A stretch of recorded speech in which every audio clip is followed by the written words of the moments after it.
Welcome back to Urban Ninos.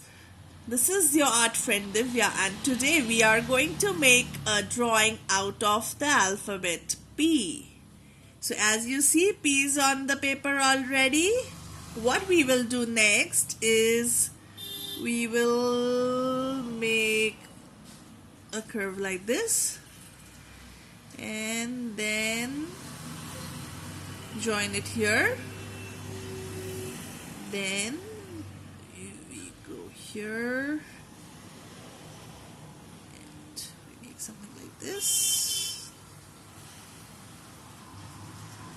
Okay, we draw a line, then this and this. Inside the shape we'll draw another curve.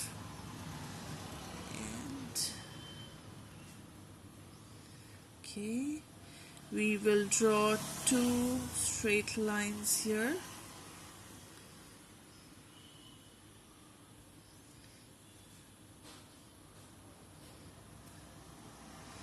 And we'll make the eye. So this is a parrot. P is for parrot. P A R R O T. Parrot.